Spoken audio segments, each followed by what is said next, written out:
Yun po, magaan yung pakiramdam ko sa kanya. At saka, tawag dito. Ganda niya. Ang ganda eh. Nainip din ako. Ay, grabe. Oo. So, ibig sabihin, hinintay mo rin eh. Hinintay ko.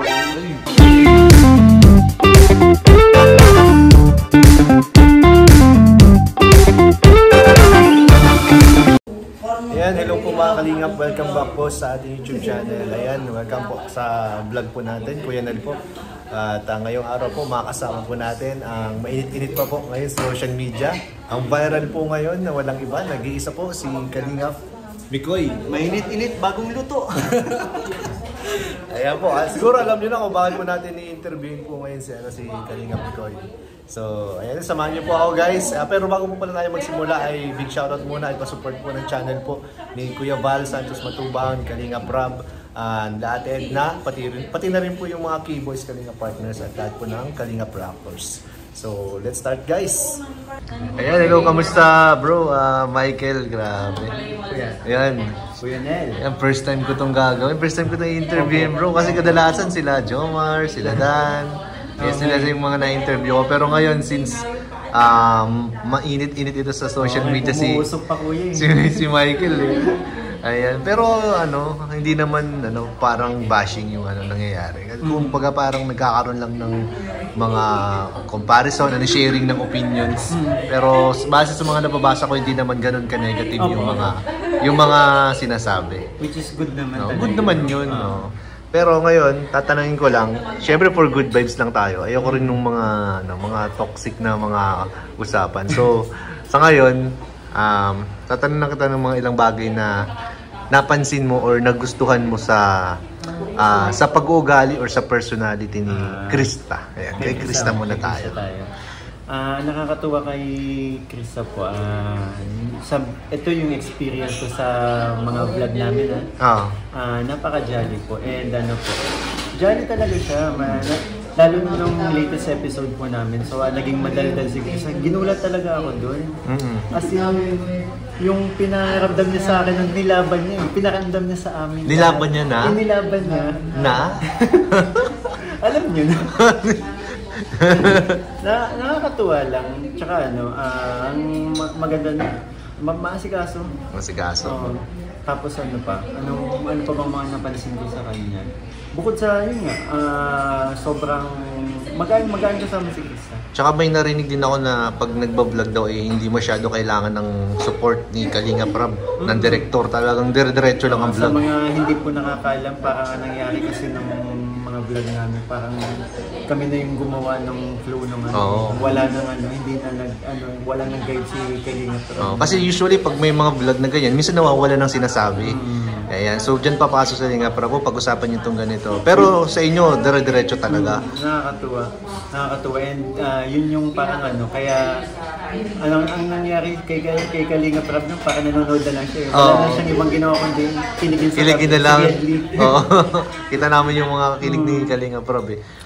Ayan po, grabe. Ano pang mga napansin mo kay sabi ko na ba, maasikaso si... ano pa yung ibang nakita mo sa kanya na usually ngayon mo lang nakita sa mga beneficiary? Yung ngayon lang nakita, siguro yung yung pagiging niya, totoo. Kasi hindi ko ngayon, syempre masasabi ko pagiging totoo kasi hindi ko naman po ganun nakakausap yung ibang mga angels niya ba.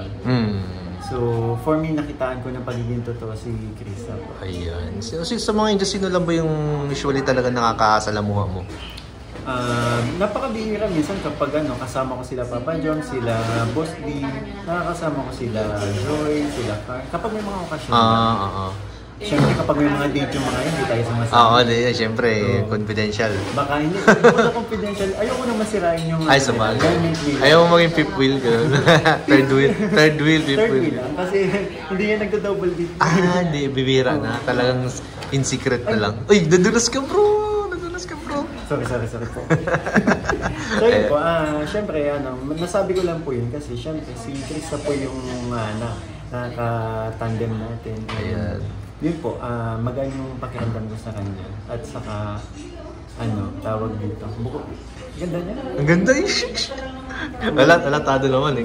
Kahit sino naman nagsasabi sa comment section. Kahit ano, sa amin nakapagsabi po kasi na kahit hindi, alam niyo yung may taglay si Krista na kahit hindi magsalita, para nakikipag-usap na sa pamamagitan ng pareho daw po kami gano'n. Kilay nga lang, gumalaw lang yung kilay. Parang may meaning na eh. Galing. So ayan po sinabi po ni Kalingap Mikoy yung kanyang mga nagustuhan po sa personality ni Krista. Pero ngayon bro, ano yung dapat i-expect ng mga supporters, or ano ba yung mga dapat abangan pa ng mga supporters sa tambalan ninyo, sa tandem lang ninyo, tandem na Mikoy at Krista? Expect nila yung more pakilig pa na mangyayari. Kasi yun talaga yung goal namin eh. Sa mga kapag nagla-live ako po yan, sinasabi ko kasi na sobrang ginaganahan ako na yung habang ginagawa yung part ko, kasi po ang dami nagme-message, ang dami nagko-comment na nakakawala ng stress na kami, nakakawala ng pagod. Di ba? Parang motivate yun. Dahil lumalakas daw po sila, nakaka-motivate talaga siya. So expect nila sa amin na mas papasayo pa po namin guys sa mga susunod na episode. Ayun, no? And meron pa. Lumalawak yung idea ni Kalinga Prab sa atin. Ang dami niyang gustong gawin. Ay, grabe. Alam mo yung pang-apat pa lang namin, parang gusto niya ng yung idea ng Kalinga Prab, parang gusto niya nang i-vlog yung 4, 5, 6, 7, 8 na isahan. Parang mas marami siya kasi pag ganun ka gaganda yung tinatakbo ng serye, mas lalo siyang ginaganahan doon. Si Kalinga Prab kasi kinikilig. Tsaka legit yung kilig talaga doon. Siya, nakwento nga dyan minsan eh. Kayo din po ba? Kinakwentuhan niya kami, gustong-gusto daw niya sila. Kayo ni si Krista, ang personality ni Krista. And napaka-thankful din po kasi yun nga po, nakitaan kami ng ang ganda ng potential at ng chemistry ninyo. So, ayan guys, pero syempre pag tinanong natin si Krista, di naman mawawala. Tanungin din natin yung, di ba, na-meet mo na rin naman si Eden.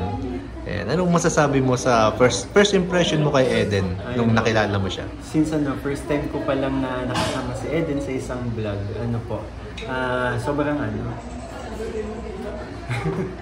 sobrang may pagkakaiba. Ano yung pagkakaiba? Kasi nakita niyo naman, may napansin din naman kayo, di ba? Na like nung episode kay Krista, parang ako yung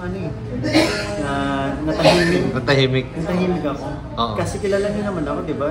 Matagal akong tao. So kay Eden, kailangan natin kasi si Eden Boys pala dinadaan ka lang talaga sa ngiti. Which is goods din naman yun kasi yung dinadaan tayo sa ngiti. Parang nakakapang din siya. Nila. Nakakatunaw ba? Nakakatunaw yung ngiti niya. Tsaka po. Maganda kay Eden, kahit pa paano sumasagot naman po kapag tinatanong, kapag kinakausap. Pero syempre, since naiintindihan ko naman po yung personality na Eden na tahimik na tao lang, kailangan natin mag-double effort po na kailangan natin mag-isip ng mga sasabihin, ng mga kung paano siya papasayahin. Ayan. Tsaka first na meeting pa lang naman ninyo yun.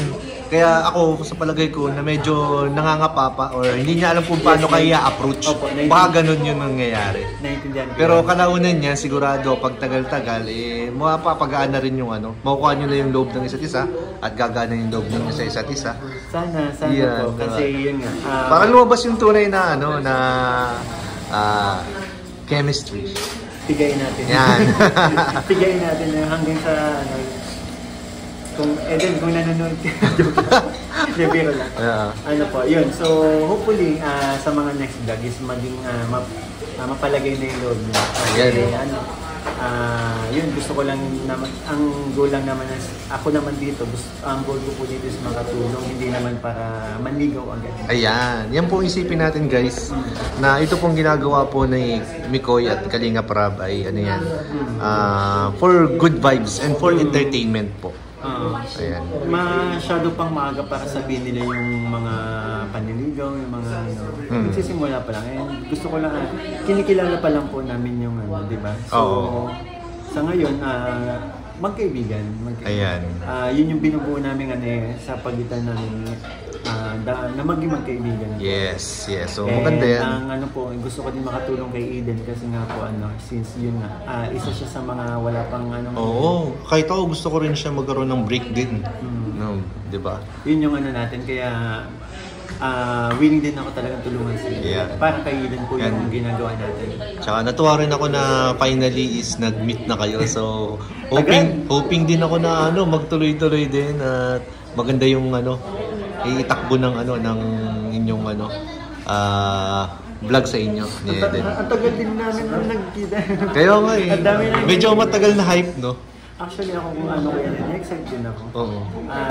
Nainip din ako. Ay, grabe. Oo. So, ibig sabihin, hinintay mo rin eh. Hinintay ko din. Ay, grabe. Kasi alam naman ng lahat na si Eden po isa matagal na pong may usap-usapan na mag-meet kami dapat. Or na ako yung Pero sa dami na nangyari, hindi matuloy-tuloy. So, actually, to be honest po, naramdaman ko din yung excitement nung ako yung na-recommend ng mga subscriber, ng mga viewers na ako yung itambal kay po. So, nakaramdam ako ng excitement. Ayun, no? So, din. At nakaramdam din ako ng pagkainip kasi ang tagal. Oo, ang tagal. Pero, ayun, worth it naman, no? Alam ko naman po lahat may purpose si Kalingap Rap kung bakit ganun.